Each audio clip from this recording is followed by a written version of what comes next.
This 454 big block 1971 Chevelle SS has timeless looks, modern performance. If there was ever a car that epitomized American muscle, it would arguably be the second General Chevelle. The styling and size just draw you in, and the design has a timeless look that's as badass bone stock as it is when fully hot-rodded out. It's also a car that seems right, with a big block Chevy between the fenders.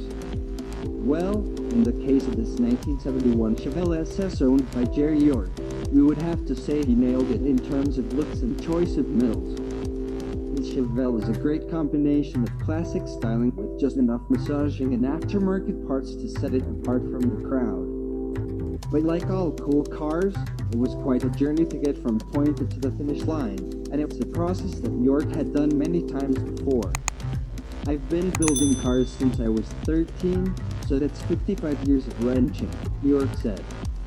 I got involved because my two older brothers were stringing engines from trees at home and building cars, so I jumped right in with them. Over the years I've built many cars and have had them featured in Super Chevy, Popular Hot Rodding, Hot Rod, Corvette Fever, and even some of the four-wheel drive books. I really enjoyed the challenge and the build process. I'm retired now, but I still enjoy building hot rods. It was pure chance how York happened upon this Chevelle project. As a Snap-on dealer, I always had my eyes and ears open for any sort of muscle car deal.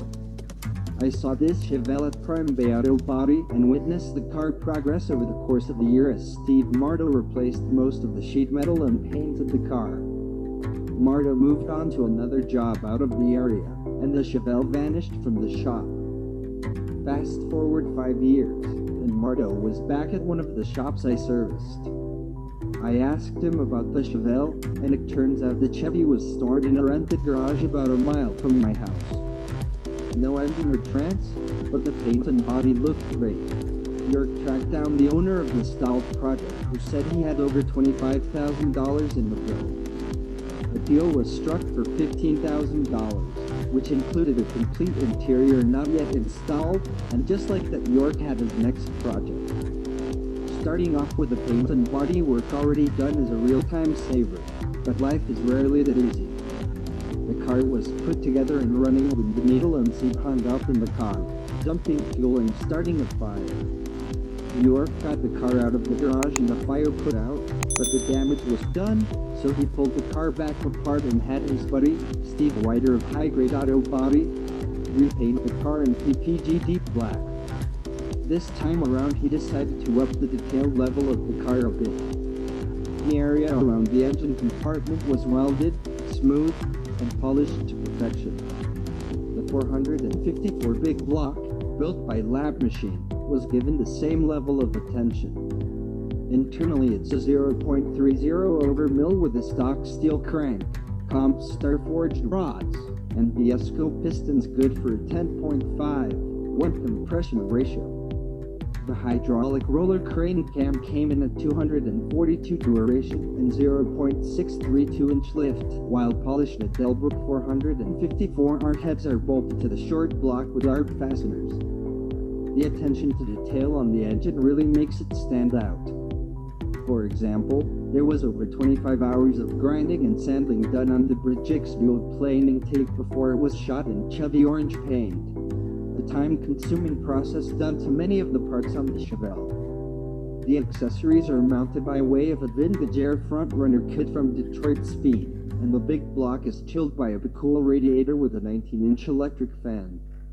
The 454X hauls through a set of jet hot-coated 2-inch hooker headers that feed into a Flowmaster 3-inch system. All told, the 454 makes 540 horsepower at 6,800 RPM and 565 pounds-foot of twist at 4,200, more than enough to light the tires whenever the mood strikes.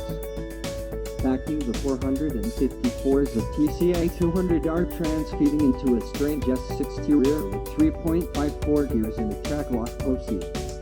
The stock chassis was upgraded just enough to make the car drive and handle nicer on the road.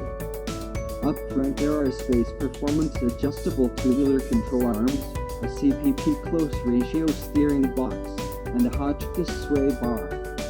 Out back you'll find a double adjustable upper and lower control arms with Hotchkiss springs and another of their sway bars.